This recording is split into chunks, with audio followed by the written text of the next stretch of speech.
In the last episode, we started talking about the elements which are formed in our journey from being a subtle existence to a physical one. And in that context, we spoke about the Panch Tattva or Panch Mahabhut, which are the grossest elements and are formed in the last stage of this process.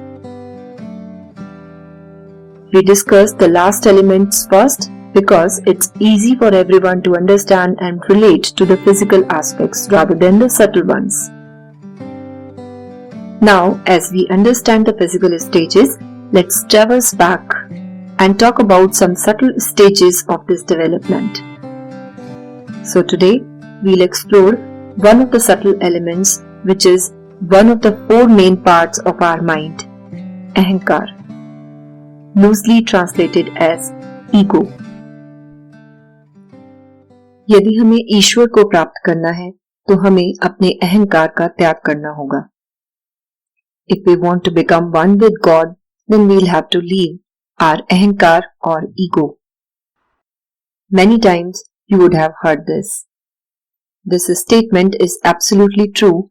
The only thing is that we don't really understand what ahankar is.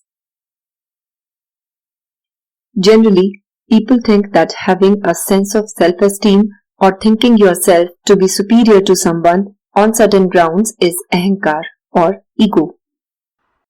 Well, it's definitely not the right way to live if you think you are superior or inferior to someone, but this does not explain even a small percentage of what ahankar is in the spiritual context. What we know is a very gross form of ahankar and a very limited understanding, because of which many people think that in order to be spiritual, one must remain polite no matter what, must not be very assertive, and always in acceptance to whatever nonsense comes his way, or in one word, essentially weak. They can't imagine someone having self-esteem and assertive views to be a spiritual being. In today's episode, we'll break this myth and understand the true meaning of ahankar. Before you rise above it, first know what it is that you need to rise above. In one statement, the true meaning of ahankar is identity. If we identify ourselves with anything, that's ahankar. Now let's understand what identity means. In family life, you identify yourselves in terms of the relations you have with your family members, right? You are someone's son or daughter, someone's spouse, someone's parent, and so on.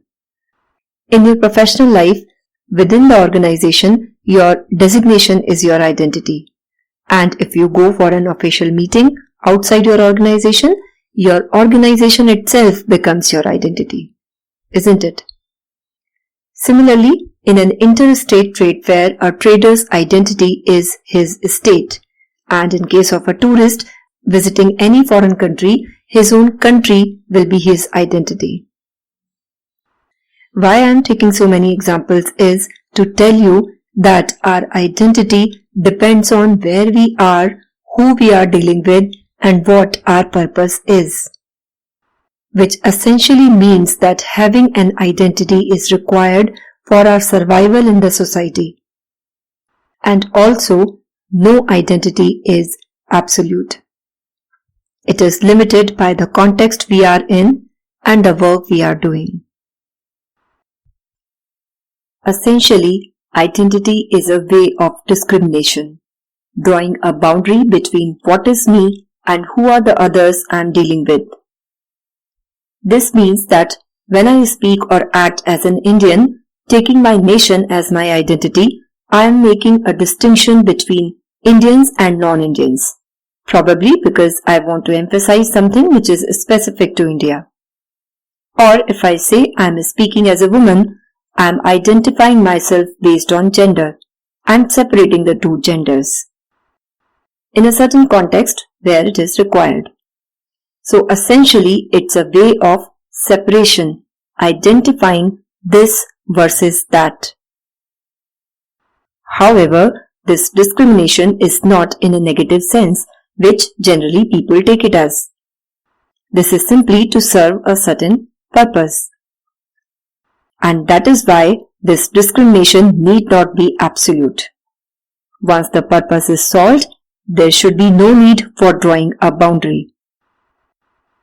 For example, if you are listening to a song, depending on the content and mood of the song, it matters whether the voice is of a female or a male, because their voices bring different characteristics and add different flavors. But if you are listening to news, then the gender of the voice doesn't matter, right? Of course, you may prefer a specific news reader's voice, but that's the matter of choice, not of gender.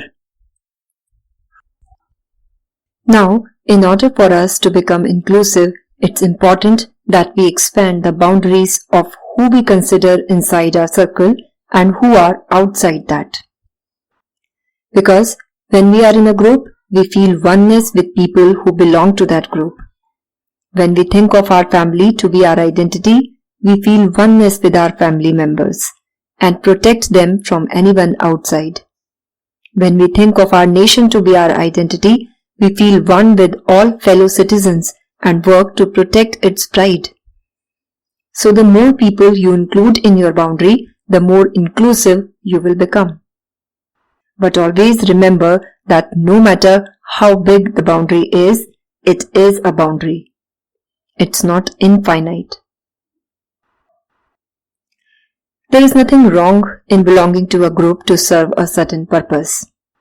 But if people develop a strong sense of identity and do not understand its non-absolute nature, they'll work only for the well-being of their limited group. Till you are in a healthy competition with other groups, this is fine. But the moment you start thinking your group is the only true identity, you'll work towards destroying others. Wars between nations and terrorism in the name of religion happen because of this limited sense of identity. In terms of our existence as humans in this world, the biggest identity that we can have is to consider all humans as one. And this is not a concept. This is the fundamental reality. All other identities of belonging to different countries, religions, caste or gender are non-absolute and limited, though they are definitely required to manage certain things, just as we make departments in an organization to manage it effectively. But if you consider your department to be superior to the organization, you don't have the right perspective. In Sanatan Dharma, we have always had a global identity. We believe in Vasudhaiv Kutumbakam.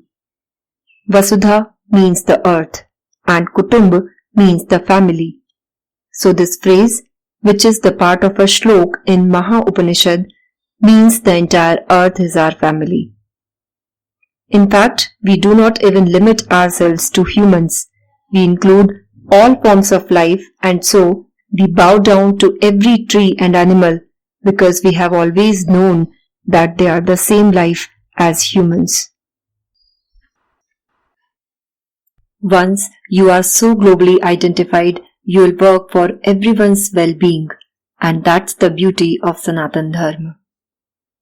That's why the practice of worshipping trees, rivers and animals was made part of religious practices by our sages, because in this way the general public considered them as part of themselves, not just as utility items. Once you worship a river as a mother, won't you protect her? You would, right? In fact, in today's world, it's very important that we expand our identities to include animals and nature. Otherwise, we'll keep on destroying them and in turn destroy our own future. Now, as we adopt a global identity, knowing every life is the same at the fundamental level, we have considered all of the universe as one. Now it seems that we have removed all the boundaries, and this is the biggest context we can have. But there is still an entity we are separating out. God Himself, the source of life or the Creator. Now I am identifying all the creation as one entity but the Creator as a separate entity, drawing a line between the two. This is the highest or the most subtle form of Ahamkara. The Sanskrit word Ahamkara is made of two words, Aham and Akar. Aham means I and Akar means the shape or the form. So the moment I identify myself as an individual, as a separate form from the universe, this is Ahamkara. It's like when you fill your bucket with the water of the ocean, the moment water comes inside the bucket, it starts thinking the bucket to be its identity, forgetting that there is no separation between it and the ocean. Dissolving this identity is what people mean when they say we need to leave our Ahamkara or ego to realize God, the Creator. And dissolving the Ahamkara doesn't mean believing this oneness, rather experiencing this oneness. Until then, this will be a surface knowledge. If you hear it from me or someone else and just start believing it, it doesn't mean you don't have Ahamkara. We have to experience it on our own. And of course, the path to experience this is what yoga is all about. This doesn't mean that we have to dissolve our worldly identities, because if you forget them, you'll not be able to operate in the world.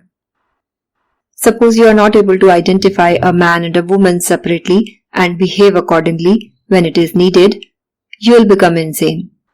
The world will consider you insane.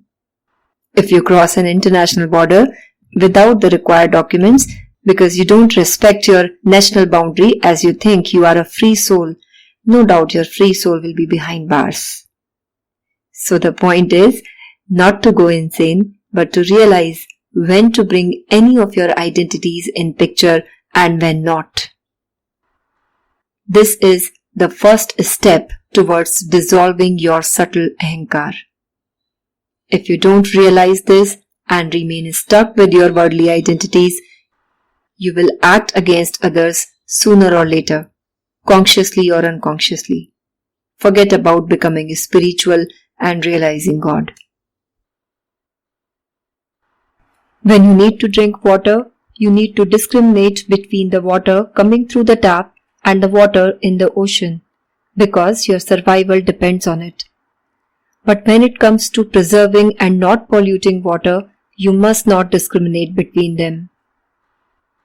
It is because of a confined identity people have that they think they can pollute the road because it doesn't exist in the boundary of their homes. It is because of this limited sense that they think if they have enough water supply in their city, they can afford to waste water, even when people on the other end of the nation don't have enough to drink. So I am repeating, having an identity is important for survival. But if you are not able to put on a bigger identity and lose your smaller one when needed, then you are not spiritual. You are not even moving towards being one. The more you are limited, the more people you will work against. And the more stuck you are with your limits, the more destructive you will become for the people outside. On the other hand, if you realize the non-absoluteness of every identity, you will be more receptive and accepting of others. If people realize this, they'll know that all religious communities in the world are just some different practices to reach the same truth.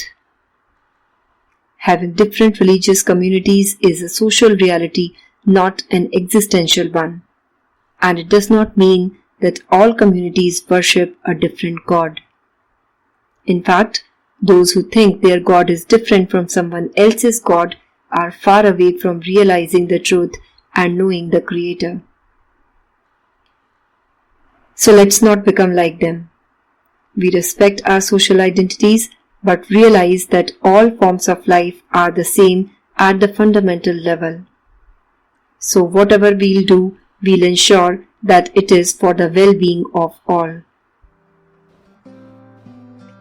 In the next episode, we'll talk about the next elements that evolve from Ahamkara.